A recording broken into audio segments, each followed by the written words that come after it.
Hello friends, the long-running rivalry between Israel and Iran has descended to a regional crisis with global consequences.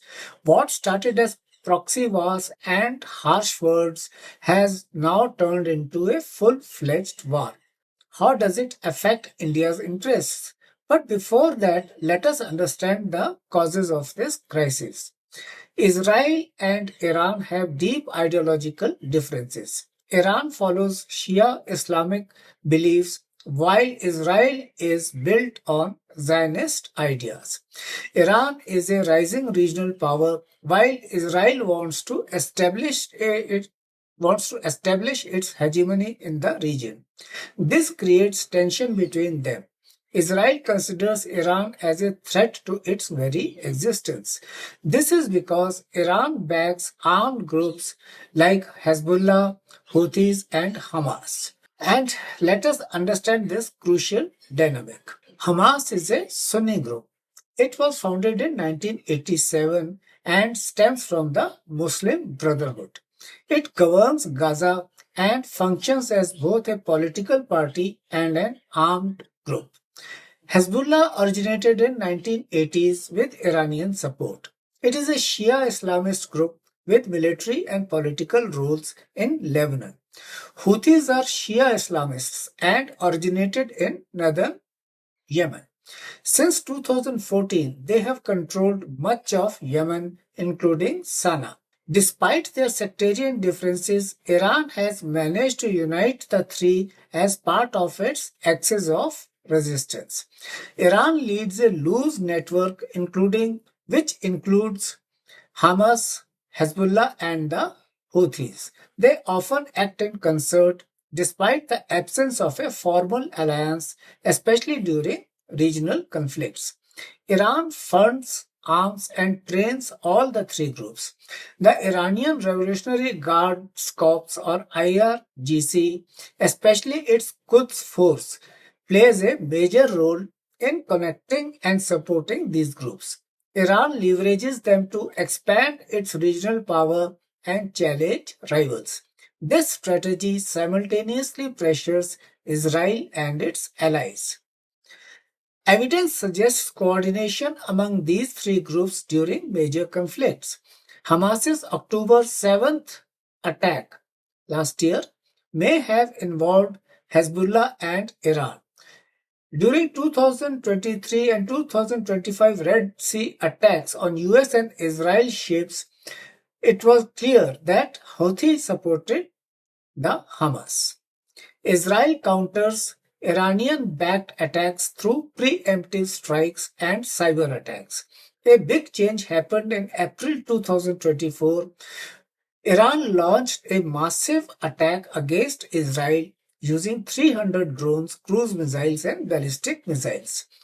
The attack was in response to a suspected Israeli airstrike on April 1st, targeting an Iranian consulate in Damascus. The strike killed 16 people, among them two Iranian generals. For the first time, Iran directly attacked Israeli territory in an operation known as True Promise. On June 13, 2025, Israel launched a major military campaign against Iran, calling it Operation Rising Lion. The strikes targeted Iran's nuclear sites, missile infrastructure, and military leaders. Israel justified its preemptive attacks, and intelligence reports indicated that Iran had bomb-grade uranium and was violating nuclear agreements. Whether this is true or not, it could be a propaganda. Hundreds of Israeli jets and drones attacked over 100 Iranian sites, including nuclear and military targets. Dozens of Iranians, including top military and nuclear officials, were reportedly killed. Satellite photos show attacks on Natanz, missile bases like Tabriz and Kermanshah, and power facilities. Iran retaliated with Operation True Promise 3 with missiles and drones aimed at Israel. They launched over 150 ballistic missiles and 100 plus drones, many of which were intercepted by Israel's Iron Dome, David sling and arrow systems. The death toll for Israeli civilians has reached 24, with dozens more wounded. This marks a direct military confrontation between Israel and Iran for the first time, raising fears of a wider region-wide war. Despite distance, India remains significantly involved. It has strong ties with both Israel and Iran, but these relationships often clash with each other. India no longer buys oil from Iran due to US sanctions, but imports over 60% of its oil and gas from West Asia. After the conflict began, oil prices jumped 9 to 12%, reaching around $78 per barrel. If the conflict worsens and Iran blocks the Strait of Hormuz, a key route for 20 to 25% of the world's oil supplies, the price could rise to $120 to $130. Every $10 increase in oil prices can cut India's GDP growth by 0.3% and raise inflation by 0.4%, thus threatening the gains made recently. The Reserve Bank may delay cutting interest rates as planned earlier. India trades around $400 billion every year with Europe, the US, Africa, and West Asia. This trade depends on shipping routes through the Red Sea and Strait of Hormuz. Attacks by Houthi rebels have already pushed up shipping costs by 40 to 60% and insurance rates by 30%. Traffic through the Red Sea is down by 42%. If things get worse, ships may have to go around Africa, adding 2 to 3 weeks to delivery times and increasing costs by up to 20%. Exports like tea and textiles, especially to Iran, may suffer. India exported 4.91 million kg of tea to Iran in early 2024. Investors are moving their money to safer assets like gold, which is hitting new highs. Companies with links to Israel like Adani Ports, Sun Pharma, Dr. Reddy's, etc., and industries that depend heavily on oil like aviation, auto, paint, cement, etc., are facing losses. The war could delay major projects like the IMEEC, which is India's answer to China's Belt and Road Initiative. The Chabahar port in Iran, important for India's access to Central Asia, could also be hit. In May 2024, India and Iran signed an important 10-year deal. This agreement gives India control over the Shahid Beheshti terminal at Chabahar, the port which is in Iran's Sistan Balochistan province. India agreed to spend $120 million to improve the port and also offered a $250 million credit for future work. It gives India its only direct way to reach Afghanistan and Central Asia without going through Pakistan. It is a key part of the International North-South Transport Corridor or INSTC. This is a 7,200 kilometer trade route that connects India to Russia through Iran and the Caspian Sea. India sees Chabahar as a way to counter China's Belt and Road Initiative. It also helps balance the growing influence of the Chinese-backed Gwadar port in Pakistan. Chabahar's future is now uncertain. The growing conflict between Iran and Israel has made big projects like this more risky. Earlier, the US had allowed work on Chabahar because it helped Afghanistan.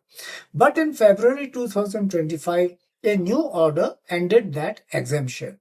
Now, Indian companies working there could face US sanctions. Shipping through nearby areas like the Strait of Hormuz and the Red Sea has already become dangerous. There are threats from sabotage, piracy, and blockades. These risks make shipping more expensive because insurance costs have gone up. India also has to deal with Iran's growing friendship with China. On March 27, 2021, China and Iran signed a 25-year comprehensive strategic partnership, also known as Cooperation Pact, in Tehran. This gives China a lot of control over Iran's trade and infrastructure. If China invests in Chabahar, India's role could become smaller or even be replaced. As Iran's foreign policy moves closer to China, India's goals may suffer. India needs Iran's support to reach Central Asia, so this shift could hurt its plans and interests. Another bad news is the IMEEC, or India Middle East Europe Economic Corridor, meant to rival China's Belt and Road. It is also facing problems. Though it was approved during the 2023 G20 summit, Iran's opposition and regional instability have slowed down its progress. India is interested in Central Asia for both economic and strategic reasons. The region has large amounts of natural gas, oil, uranium, and rare earth minerals. It also offers new markets for Indian products like medicines, IT services, and education. But Central Asia is landlocked and has strong ties with Russia and China. India planned to fix this by using the Chabahar port and the International North-South Transit Corridor, or INSTC, as I said earlier. Unfortunately, the Israel-Iran conflict has hurt these plans. Houthi rebels have attacked cargo ships in the Red Sea and Suez Canal. Consequently, numerous Indian vessels now circumnavigate the Cape of Good Hope, the southern tip of Africa. This longer route adds 12 to 18 days to the journey and increases shipping costs by 40% to 60%. Trade with Central Asia is also falling. Meanwhile, China is increasing its presence in Central Asia. It is building railways and energy projects through its Belt and Road Initiative. India needs to act quickly to remain a strong player in the region. About 10,700 Indians live in Iran, mostly traders and students. Around 18,000 to 32,000 live in Israel. The Gulf region is home to 8 to 9 million Indians. After bombing intensified, Indian officials began shifting students in Iran to safer areas. A larger war might require mass evacuations. India has issued warnings against travel to both countries. Flights are being rerouted due to airspace closures. For example, an Air India flight to London had to return after 3 hours. These diversions are adding to travel time and costs. The Israel-Iran war is shaking up India's economy, energy security, and regional diplomacy. Rising oil prices, stock market drops, trade delays, and the risks to Indians abroad are immediate concerns. Projects like Chabahar Port and the IMEEC are at risk, while India's neutral position is getting harder to maintain. Some relief comes from Gulf nations staying neutral and India's financial strength. But if the war continues, the impact could be severe. India should build stronger energy and trade ties with stable Gulf countries like Saudi Arabia and the UAE. These countries already supply a lot of India's oil and invest heavily in India. India should also invest more in its naval and cyber security. Because shipping costs have gone up sharply, India needs to build more of its own cargo ships. It should also boost its sea patrols in the Arabian Sea and nearby areas. Working closely with navies from France, the United States, and the UAE would help. The future is uncertain. The global turmoil is only getting worse. India needs to recalibrate its diplomatic, economic, and geopolitical strategies. For this, a visionary leadership is imperative. If you have liked my video, please do like, subscribe, comment, and share. Thank you.